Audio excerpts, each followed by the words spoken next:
기독교를 사랑의 종교라 그렇게 말하지요.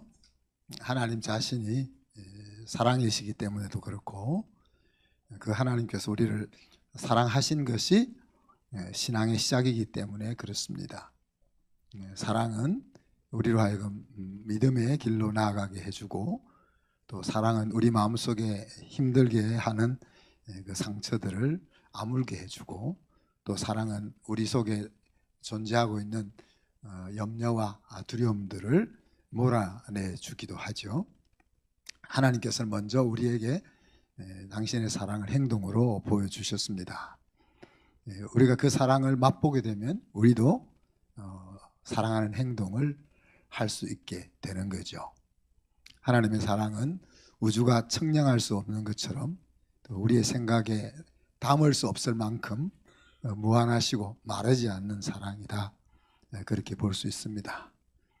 그 사랑이, 그 무한한 사랑이 매일 우리 모두에게 순간순간 쏟아 부어지고 있는 거죠. 그리고 하나님께서는 그 사랑을 우리가 내 것으로 삼고 누리기를 원하십니다. 그런데 우리가 얼마나 그 하나님의 사랑을 맛보아 누리느냐 하는 것은 우리가 세상에 살면서 다른 사람을 사랑하는 만큼 그 하나님의 사랑을 누리는 것이 되는 거죠. 우리 성도의 말에는 능력이 있다 그랬습니다. 예수님을 의지하는 성도의 기도에는 능력이 있습니다. 그래서 우리가 마음을 담아서 사랑을 말하고 사랑을 기도할 때 우리는 사랑의 사람으로 자라갈 것을 기대할 수가 있는 겁니다. 사랑의 씨앗을 심고 가꾸고 수고하겠다고 마음먹었는데 한 주간 사랑 안에서 진리를 좀 말씀하셨는지 하셨겠죠? 네. 우리 여러분, 우리 자신에게 매일 이야기해야 되고, 또 우리 가족들에게, 또 우리 동료들에게 이야기해야 됩니다. 사랑하는 마음은 항상 상대방의 행복과 상대방의 성공과 상대방이 잘 되기를 바라는 것이 베이스에 깔려 있는 것이라 그랬죠, 그죠? 그 마음을 가지고 우리가 진리를 말하는 겁니다. 우리는 우리 스스로에게 이야기해야 됩니다. 네가 왕이야, 내가 왕이 아니고 하나님이 왕입니다. 그리고 우리가 사랑하는 가족에게 이야기합니다. 지금 너가 보는 너 모습이 너가 아니고 하나님의 손이 만져졌을 때 모습이 너야, 그렇게 말해야 됩니다. 그죠?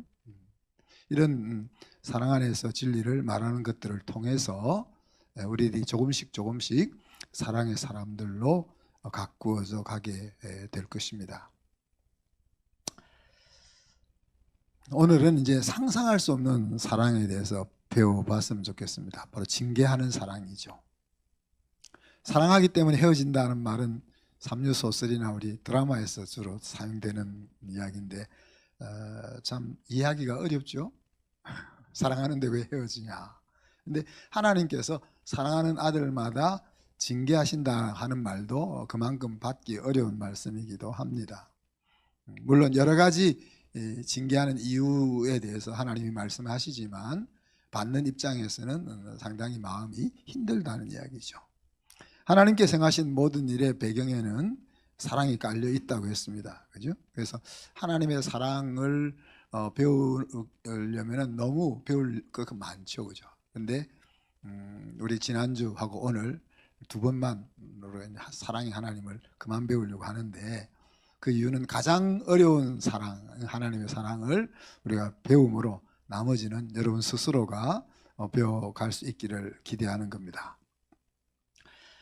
징계하시는 하나님의 사랑을 우리가 말할 때 용어의 재정의가 좀 필요합니다.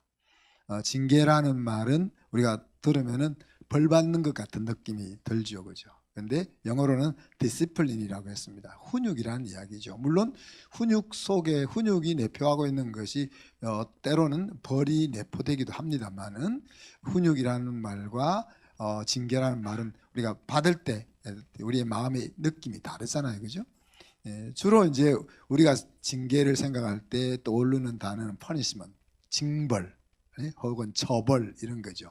징벌이나 처벌은 내가 행한 짓의 행위에 대해서 대가를 치르게 하는 겁니다. 그죠? 그러나 훈육이라는 것은, 징계라는 것은 대가를 치르게 하기 위한 것이 아니라 잘못된 행동을 바로잡아서 복된 자리로 이끌어가게 하기 위한 목적으로 사용되는 것이 이제 훈육이다, 그렇게 말할 수가 있습니다. 그래서 그렇지만 이제 훈육은 어떻게 보면 힘든 사랑의 표현이죠. 그죠? 왜 그렇습니까? 훈육은 바로잡는 과정이다 보니까 익숙한 본성을 거슬러야 하기 때문에 항상 훈육은 쉽지 않습니다. 훈육하는 사람도 그렇고 훈육받는 사람도 그렇습니다. 시행하는 아버지나 어머니에게 있어서도 그렇고 그것을 받는 아들과 딸의 마음도 모두 힘이 든 것이 이 훈육입니다. 우리가 하나님 앞에서 온전한 사람이 아무도 없다 하는 것을 생각해 본다면 징계는, 훈육은 모든 사람에게 없을 수 없는 필수 불가결한 것이다 하는 것들을 생각해 볼 수 있지 않겠습니까? 오늘 사도 바울은 히브리서에서 하나님의 징계와 우리의 징계를 비교해서 설명을 하고 있습니다. 먼저 육신의 아버지의 징계를 언급하죠. 징계를 하지 않는다는 것은 친아들이 아니든지 아니면은 포기했든지 할 때 아버지가 아들을 징계하지 않는다. 그래서 친아들에게 행하는 것이 훈육이다 그랬습니다.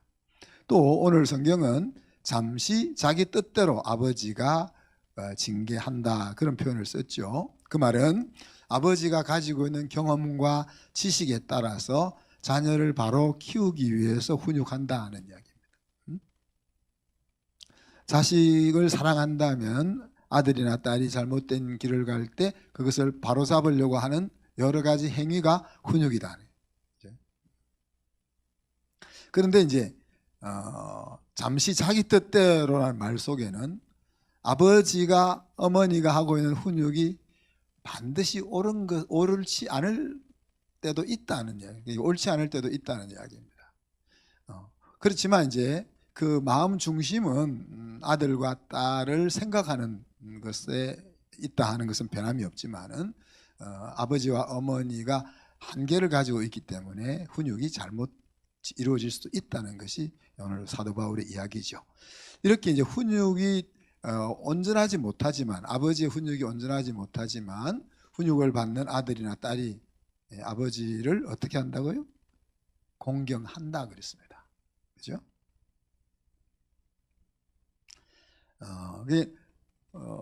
아버지가 때로는 징계를 잘못할 때도 있지만 징계를 받는 아들이나 딸이 그 아버지를 공경한다 그랬어요. 근데 오늘날 이런 관계가 많이 무너져 있는 것은 사실입니다. 그죠? 그래서 이런 관계가 무너지지 않고 훈육이 이루어질 수 있다 하는 것은 부모와 자녀 사이에 큰 두터운 사랑의 줄이 엮여 있다 하는 것을 의미하죠. 그래서 우리 한손 식구들의 가정은 적어도 훈육이 오고 가는 과정 속에서 마음을 상하고 힘들게 하는 일이 없을 수는 없지만, 그래도 지금 이 사랑의 줄이 엮여 있는 정도까지는 이룰 수 있도록 힘을 써야 한다 하는 사실입니다. 그러면서 이제 영의 아버지의 징계를 이야기합니다. 하나님 아버지의 징계를 이야기하죠. 하나님 아버지의 징계의 궁극적인 목적은 뭡니까? 우리로 하여금 하나님의 자녀로서 하나님처럼 거룩한 모습을 갖추는 것입니다. 영원한 행복을 위해서 하나님을 닮은 삶을 살게 하기 위해서 훈육이 이루어진다 하는 이야기죠. 오늘 본문은 앞에서도 언급한 것처럼 사랑하시는 자를 징계하시며 그랬습니다. 만약 징계가 없다면 사생자든지 신아들이 아니라 그렇게 말씀하죠.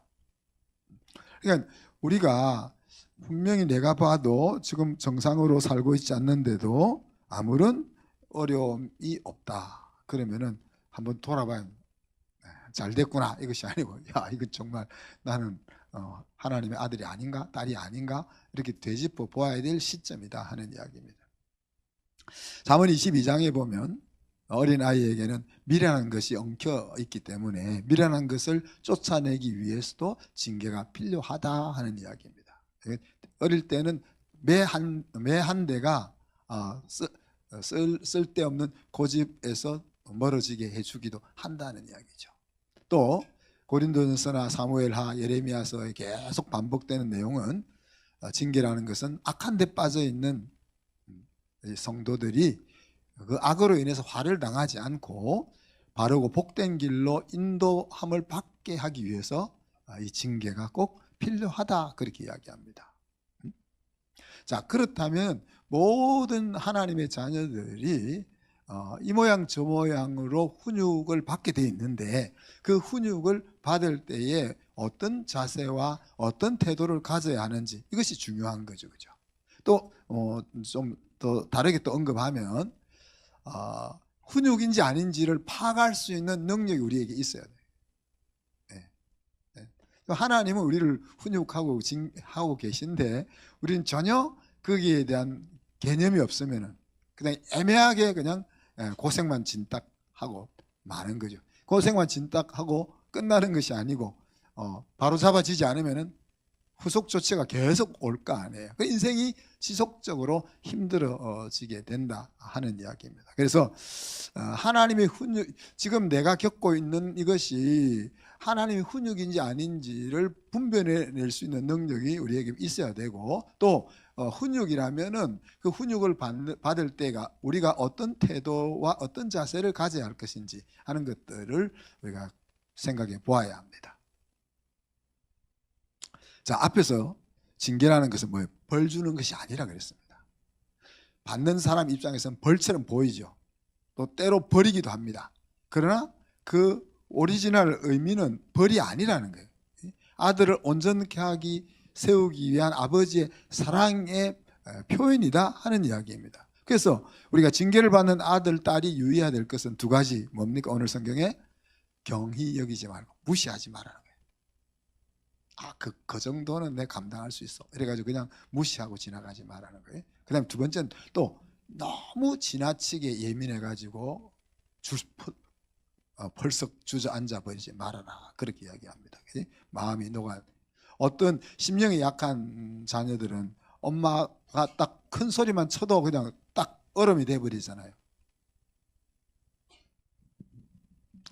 그래서 징계를 받을 때에 낙심하지 않고 기쁨으로 받을 수 있는 관계까지 나오기를 하나님이 기대하고 있는 겁니다. 자, 그렇다면 성경 속에서는 정말 하나님이 어떤 방식으로 징계를 하셨는가? 우리가 여러 가지 찾아보았으면 좋겠지만 다윗을 하나님이 징계할 때 왜 징계하셨으며 또 다윗은 그 징계에서 어떤 식으로 반응했느냐 하는 것들만 한번 생각해 봅시다. 여러분 이제 앞으로 성경을 이제 119 통독할 때 하나님이 어떤 것이 하나님의 징계인지 하는 것들도 좀 생각해 볼 수 있었으면 좋겠습니다. 다윗이 하나님으로부터 크게 두 번 징계를 받습니다. 그죠? 한 번은 이제 그 우리아의 아내 바세바를 취하고 또 그 죄를 감추기 위해서 그 남편인 우리아를 전쟁터에서 죽게 하는 그 죄를 지었을 때에 나단 선지자를 통해서 그를 하나님이 징계하셨습니다. 그죠? 그래서 그 징계의 결과 어때 됐습니까? 나단의 책망을 들었을 뿐 아니라 창피한 노릇 아닙니까? 왕이 선지자로부터 책망을 당한다는 것 자체가 아주 창피한 노릇이잖아요. 그뿐 아니라 불륜으로 태어났던 그 아들이 죽임을 당하는 징계를 받았습니다. 그리고 또 한 번은 역대상 21장에 나오는 인구조사입니다. 다윗이 인구조사를 한 번만 한 것이 아닌데 인구조사를 이번에 역대상 21장에서 인구조사를 한 것에 대해서는 하나님의 징계가 들어왔습니다.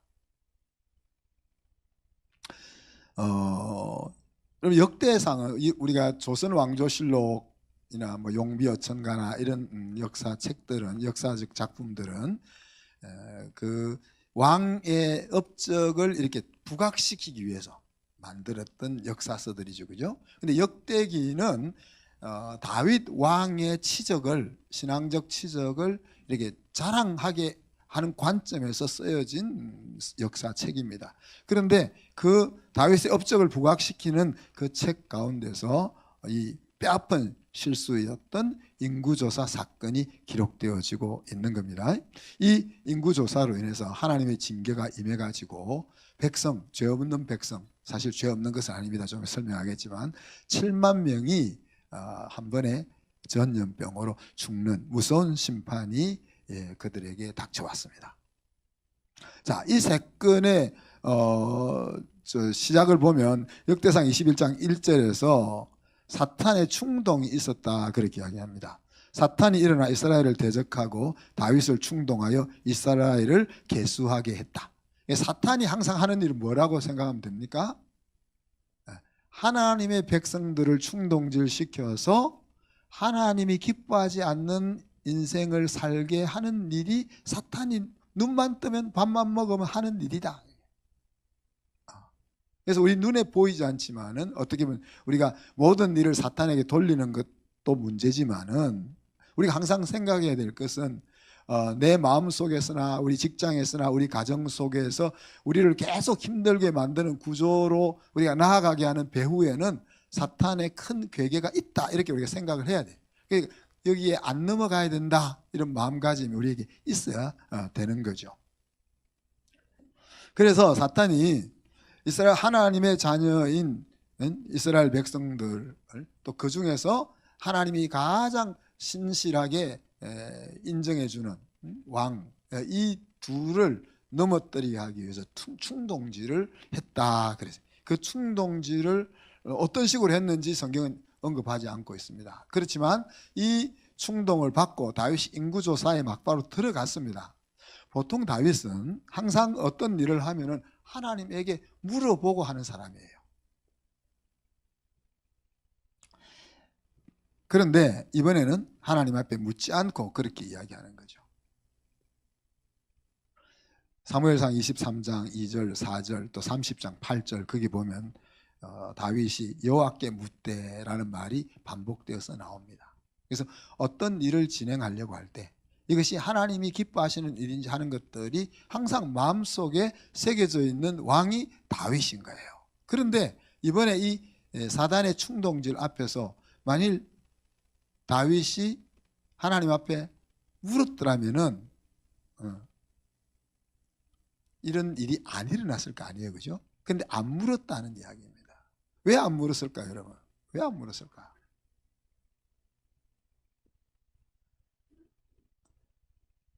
합리적인 우리가 추론을 해보자면은 다윗이 자기의 뭐랄까요? 자기 국민들의 힘을 한번 생각을 했을 거 아니에요. 우리가 가지고 있는 군사력이 얼마나 되냐, 경제력이 얼마나 되냐, 또 우리가 동원할 수 있는 전체적인 힘이 어느 정도 되지? 그것을 가늠해 보고 싶었던 거죠. 그리고 이 정도면은 이제 나 힘으로 뭔가를 이룰 수 있겠다 하는 생각이 훅 들어와 버린 것입니다. 그래서 뭐 하나님하고 특별히 의논하지 않아도 우리가 가지고 있는 지금 하나님이 우리를 엮어 놓으신 이 능력이 얼마나 될까 하는 것들을 생각해 보고자 하는 마음이 들어왔던 거죠. 그 마음을 사단이 충동질했다는 이야기입니다. 마치 하와에게 야, 저 과일을 봐. 저 과일을 하나님이 먹지 말라고 했냐? 아니야. 저거를 먹으면 너가 하나님처럼 될 것이기 때문에 먹지 말라고 하는 거지. 그런 생각을 하게 만들어 넣었잖아요. 하와는 단순해서 하나님이 먹지 마라 그러면 저거는 먹지 말아야 되는구나. 그 옆에 있는 생명나무 실과는 먹으면 되는구나. 이렇게 생각하고 있던 하와에게 아니야. 저것을 먹으면은 너가 하나님처럼 될 건데 하나님이 그것을 막으려고 그런 것 같아. 먹어봐. 그런 마음을 집어넣은 것처럼 다윗에게 네가 하나님 앞에 묻는 것도 좋지만은 야 매일 어째 애기처럼 어린애처럼 하나님 앞에 물어가며 하냐. 하나님도 바쁘신데 그러니까 이제 네가 할 수 있는 것은 너 스스로 해야 안 되겠냐.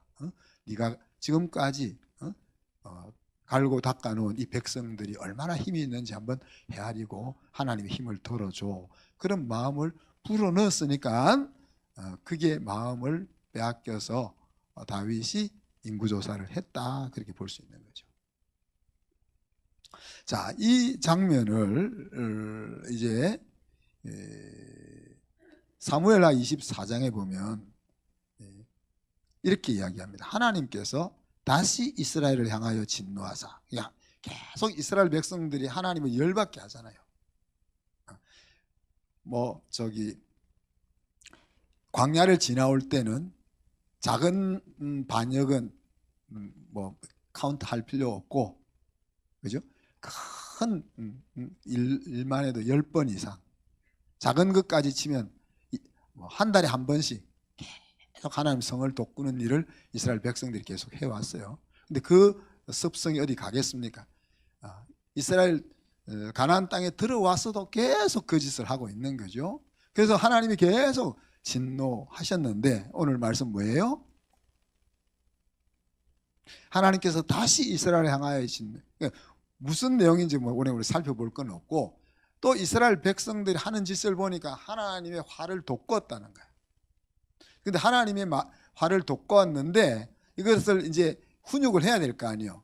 훈육을 해야 되기 위해서는 이제 그 빌미를 마련하기 위해서 뭘 했다는 이야기예요. 그 뒤에 보면 그들을 치시려고 다윗을 격동시켰다 하는 표현이 나옵니다.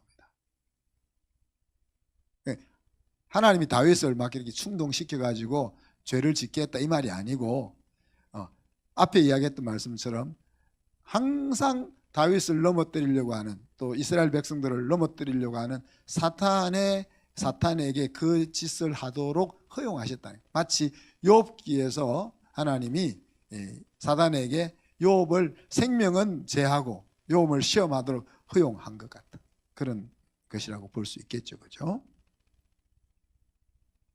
그래서 이 사건에 있어가 중요한 것은 인구조사 한 자체가 아니고 하나님 앞에 묻지 않고 그 일을 한 것이 문제다 하는 이야기고, 또 그 하나님께 물을 이유가 없다고 생각했던 것을 다르게 얘기하면 교만이잖아요. 교만. 그것이 지금 문제가 되고 있다 하는 이야기입니다. 자, 이 부분은 우리가 항상 신경을 써야 될 부분입니다. 우리 인생이 고달플 때는 이런 일이 잘 안 일어나요. 내가 힘들고 일이 꼬이고 잘 안 될 때는 그래도 우리가 신앙이 있기 때문에 나름 경성하려고 애를 씁니다. 무엇 때문에 이럴까 이렇게 애를 쓰게 되는데, 일이 계획했던 대로 잘 풀린다든지 형통한 상황에 빠졌을 때 오늘 이렇게 되기가 쉽다 하는 이야기예요. 그래서 잠언 3장 5절에 보면 뭐라고 이야기합니까? 너는 마음을 다하여 여호와를 신뢰하고 내 명철을 의지하지 말라. 그렇게. 너 스스로 할 만하다는 생각을 가지지 마. 이 영역에 있어서는 하나님보다 내가 더 똑똑하다라는 생각을 가지지 마. 그런 이야기. 자, 여기서 사실 하나님이 징계로 7만 명이 죽는 것도 문제지만 그것보다 더 큰 문제가 발생했습니다. 역대상 21장 6절에 보면 다윗이 인구조사를 하겠다고 딱 하자 요압이 왕의 명령을 마땅치 않게 여겼다. 그래가지고 어떤 인구조사는 사람 숫자를 빼가지고 보고합니다. 요압 장군은 어떤 사람입니까? 그러니까 요즘 같은 우리나라로 지금 국방부 장관이고, 그러니까 전쟁이 일어나면 모든 전쟁을 수행하는 그걸 관할하는 장군이에요. 그러니까 가장 탁월한 장수를 그 자리에 앉히는 것 아니겠어요? 그렇게 신뢰하는 신복인 요압 장군이 다윗 왕에 대해서 마음에 안 좋은 생각을 가지게 만들었다. 왕이 하나님을 왕으로 내세우지 않을 때 그 왕으로서의 리더십에 금이 가기 시작, 힘을 잃기 시작하는 것을 우리가 볼 수가 있는 겁니다.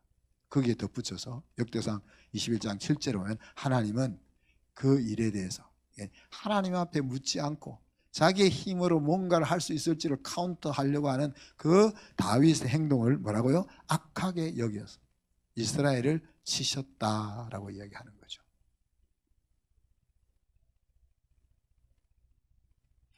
사랑하는 성도 여러분, 우리가 무엇을 할 때 항상 물어야 될 것이 누굽니까? 교회의 머리 대신 예수 그리스도에게 물어야 하는 거죠. 내가 이 일을 하는 것이 하나님이 기뻐하시는 일인지 물어야 하는 겁니다. 하나님의 징계는 내가 왕이 된 행동으로 인해서 망하게 되는 그 죄를 바로 잡았습니다. 다윗이 자기가 왕이 되어서 했던 행동, 만약에 그 징계가 없었더라면 다윗은 솔로몬처럼, 솔로몬의 말기처럼 이제 자기가 가지고 있던 힘을 의지해서 하나님과 의논하지 않고 나라를 다스리다가 마음에 합한 왕이라는 소리를 날려버렸을 수도 있지 않겠습니까? 그러니까 우리 하나님의 자녀들은 하나님을 향하여 열린 마음을 가지고 있는 이상은 어떤 일도 염려하지 않아도 된다 라고 여러분 생각해야 돼요. 다윗을 보면 뭐예요?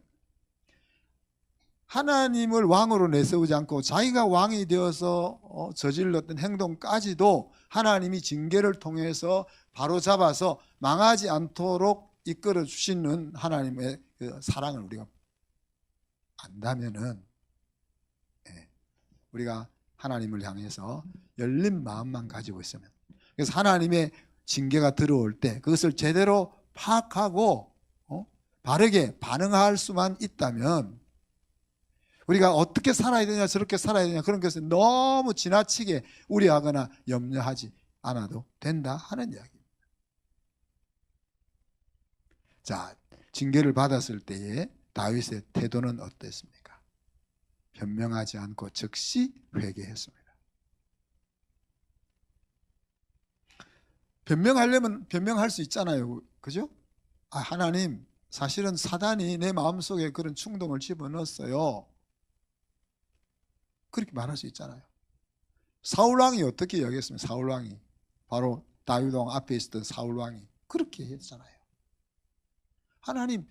하나님께서 사단에게 내 마음을 시험하게 하셨잖아요. 그런데 내가 어떻게 안 넘어가요? 이렇게 말할 수 있잖아요. 근데 그렇게 하지 아니하고 즉시 회개했다 그랬습니다. 그래서 역대상 21장 8절에 보면 내가 이 일을 행함으로 큰 죄를 범하였나이다 라고 딱 무릎을 꿇었어요. 이런 말을 하는 것을 보면, 즉시 회개하는 것을 보면 그렇게 하나님 앞에 묻지 않고 인구를 계수할 때 물어야 될까 말아야 될까 이 생각을 했었다는 이야기예요. 물으면 하나님 하지 말아 할 것 같은 마음도 있었다는 이야기예요. 그러니까 하나님이 딱 말씀을 하나님이 징계가 딱 임하니까 아차하고 즉시 내가 큰 죄를 범하였다라고 회개를 하게 되는 겁니다. 그리고 역대상 21장 17절에 보면 그래서 7만 명이나 나가 떨어지는 상황 속에서 다윗은 이렇게 이야기합니다. 주의 손으로 나와 내 아버지의 집을 치시고 주의 백성에게 재앙을 내리지 마옵소서. 그러죠. 그럼 자기 때문에 지금 징계를 받고 있는 사람은 누구예요? 백성들이, 죄 없는 백성들이라고 다윗은 생각하지만 사실은 앞에서 아까 이야기했잖아요. 얘들이 지금 죄 없어서 요 장면만 보면 다윗의 잘못을 백성들의 징계하는 것으로 나타난 것으로 보여지지만 전체 문맥을 보면 얘들이 벌써 받아야 될 일인데 이제 받는 그런 거죠. 그죠? 그렇지만 다윗의 태도는 어때요? 내가 다스리는 얘들한테 아니고 나에게 하나님이 재앙을 내려주세요. 이게 정말 회개하는 모습이잖아요. 그죠? 응? 퉁치는 거 아니다는 이야기. 하나님 잘못했습니다. 그렇게 말함으로써 하나님 용서해 주세요 말함으로써 벌받지 않기 위해서 태도를 바꾸는 것이 아니다는 이야기. 정말 자기가 그렇게 한 행동에 문제가 있다 하는 것을, 그리고 자기가 저지른 그 문제에 대해서 자기가 책임지겠다 하는 태도를 지금 보이고 있는 거죠. 그리고 역대상 21장 24절에 보면 값없이 번제를 드리지 아니하리라 그렇게 이야기합니다. 자, 이제 이런 저질러졌던 일은 하나님의 징계로 인해서 징계를 받았고 이제 자기도 회개했고 다 끝났어요. 이제 끝났어요. 그렇지만 이제 끝난 것을 마무리하는 데 있어서 하나님 앞에 제사를 드리는 거야. 근데 그 제사를 드림에 있어 가지고 그 모든 비용을 뭐라 내가 감당하겠다. 나로 인해서 이루어진 일이니까 이것을 마무리하는 데 있어서 들어가는 비용도 다 내가 감당하겠다라고 마음을 먹는 겁니다. 잘못했어요 라고 말하는 것이 회개가 아니라는 거죠. 퉁쳐버리는 것이 용서해 주세요가 아니라는 겁니다. 이런 다윗의 행동에 대해서 하나님은 역대상 21장 26절에 보면 불로 응답하십니다. 우선 이야기합니다. 다윗의 그와 같은 회개하는 태도, 징계를 받는 태도를 기뻐하셨다는 이야기죠. 우리 좀 우스운 일 아닙니까? 지금 하나님 앞에 죽을 죄를 지었는데 그 죽을 죄 때문에 하나님이 기뻐하시는 거예요. 그것이 징계를 통해서 이루어지는 아름다운 이야기들일 겁니다. 오늘 말씀의 엑스티킷은 우리가 하나님의 훈육을 어떻게 받을 것이냐 하는 겁니다. 앞에서 언급한 것처럼 우리가 인생이기에 훈육이 없는 사람은 없습니다. 근데 그 훈육을 받을 때 우리가 어떤 태도로 훈육 앞에 설 거냐 하는 것이라는 거죠. 그 훈육의 태도가 바르면은 우리가 아무리 문제를 일으켰어도 오히려 그 문제가 하나님 앞에 더 칭찬받는 근거가 될 수 있는 것이 훈육이다 하는 이야기죠. 말씀을 마무리하면서 여러분이 몇 가지 질문을 던집니다. 여러분은 하나님으로부터 어떤 훈육, 징계를 받아보았습니까? 그때 여러분의 마음은 어땠습니까? 그리고 어떤 식으로 반응했습니까? 한번 생각해 보십시오. 그 훈육을 통해서 여러분은 어떤 발전과 어떤 성장을 이루었습니까? 또 여러분은 자녀들에게 어떤 방식으로 어떤 훈육을 해왔습니까? 또 그것을 통해서 여러분의 자녀는 얼마나 어떻게 성장했습니까? 앞으로 여러분의 자녀가 하나님의 이 훈육을, 하나님의 징계를 사랑으로 받을 수 있도록 여러분이 해줄 수 있는 것이 무엇입니까? 이런 것들을 좀 한 주간 동안 묵상할 수 있기를 바랍니다. 훈육을 통해서 우리가 얻을 수 있는 것이 무엇일까요? 오늘 사도 바울은 이렇게 이야기합니다. 그로 말미암아 연단받은 자들은 그랬죠. 여기서 연단받은 자라는 말은 have been trained, 훈련받아진 사람들, 훈육을 통해서 잘못된 부분들을 고침받은 사람들은 그들에게는 뭐예요? 의와 평강의 열매가 맺힌다 그랬습니다. 이 말은 훈육이라는 것은 한 번에 끝나는 일이 아니다는 것을 의미하죠. 그죠? 물론 한 번에 끝날 수도 있습니다. 어떤 때 마음에 새겨서 받을 때는 한 번에 끝날 수 있습니다. 그런데 마음에 새겨서 우리가 받지 못하면 다르게 이야기하면 우리 몸에 익숙해질 때까지, 행동이 나올 때까지 훈육은 반복될 수밖에 없는 거예요.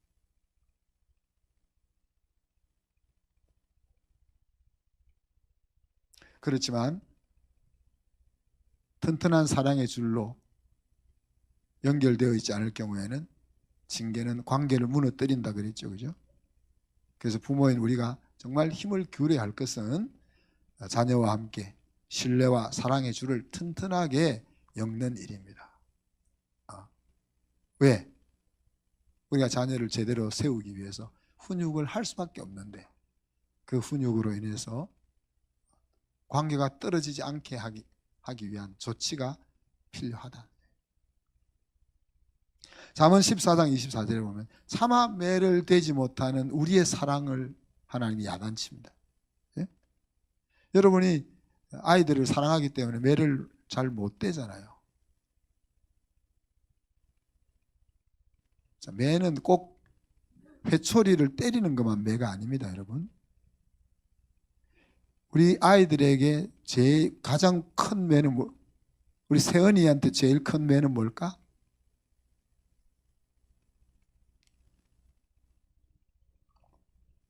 매를 안 맞아봐가지고.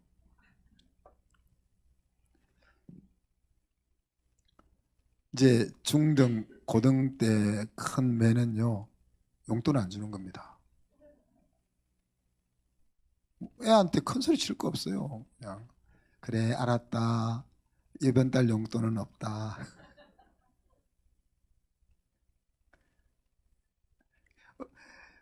초등학교 때는 용돈 개념이 없어. 그러니까 용돈 안 주는 게 매가 안 돼. 아, 그럼 너는 이번 오늘은 핸드폰 없다. 그게 될 수 있죠. 또 너무 어릴 때는 따끔한 회초리 한 대가 매일 수가 있는 거죠. 이 매를 아끼는 자는 그 자식을 미워합니다. 우리는 사랑해서 매를 못 대는데 매를 아끼는 자는 그 자식을 미워함이라. 자식을 사랑하는 자는 건실히 징계한다. 건실은 뭐예요? 성실하고도 꾸준하게. 왜? 몸에 익숙해지기까지는 한 번에 안 되니까.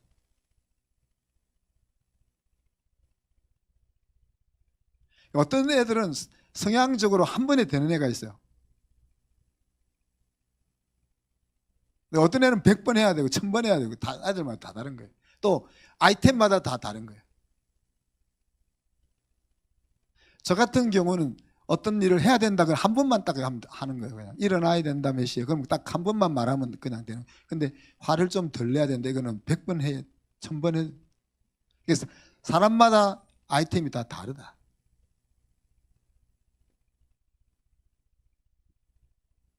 그래서 디모데후서에서는 뭐래요?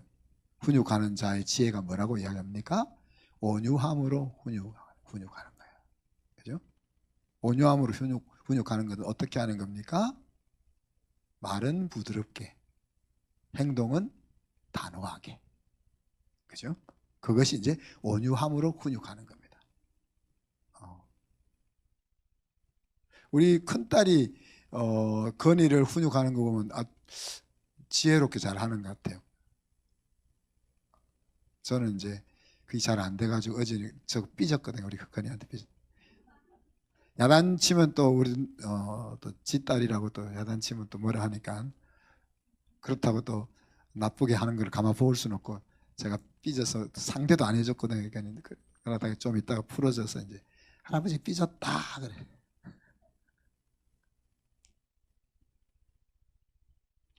이제 가만히 그냥 기다려 주는 거예요. 그러면 안 되지 그러고 상대를 안 하고 기다려 주는 거예요. 그럼 지가 좀 있다가 와가지고 엄마 미안해. 미안할지도 왜 계속 하는지 모르겠지만 그래요.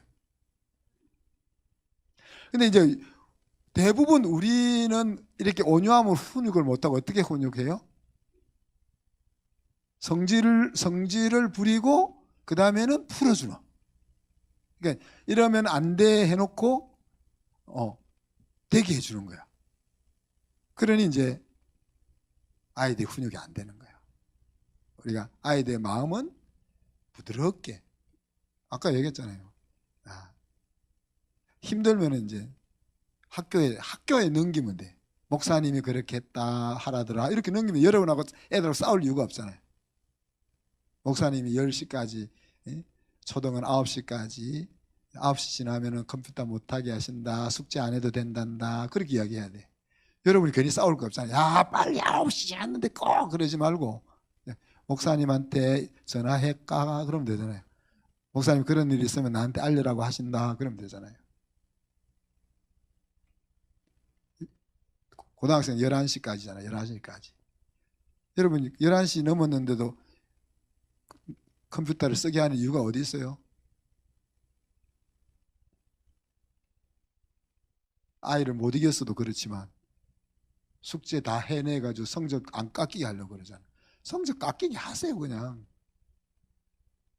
한 두세 번 깎이고 나면 다음부터는 11시 전에 다 컴퓨터로 할 숙제 그냥 미리 해내요. 저는 학교 다닐 때 저도 이렇게 마음이 제대로 안 잡힐 때가 있거든요. 저도 사람이기 때문에.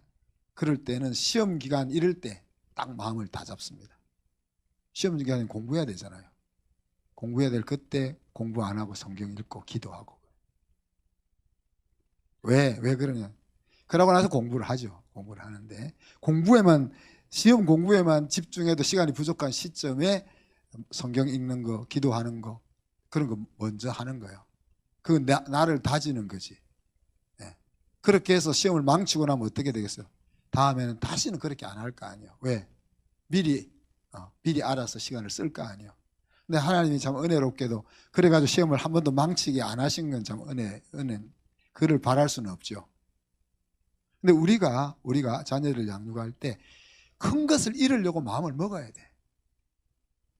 그래야 더 큰 것을 얻을 수 있는 거예요.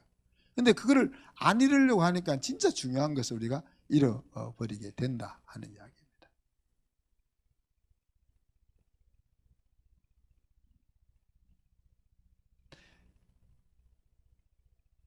거역한 자를 온유함으로 훈계할지니 혹 하나님이 그에게 회개함을 주사 진리를 알게 하실까 하며 그랬습니다. 만약에 우리가 이 징계라는 것을 징계하시는 하나님의 사랑을 받을 수 있다면 사랑의 하나님을 제대로 맛보고 있다. 그렇게 말했습니다.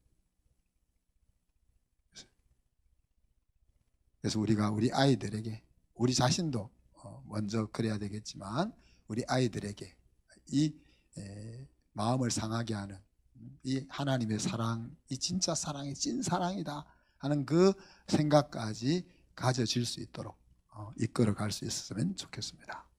시간 말씀 생각하시면서 우리 한 1, 2분 동안 기도합시다. 하나님, 징계하시기까지 하시는 그 하나님의 사랑을 맛보아 제대로 알게 주시옵소서. 같이 한번 기도하겠습니다.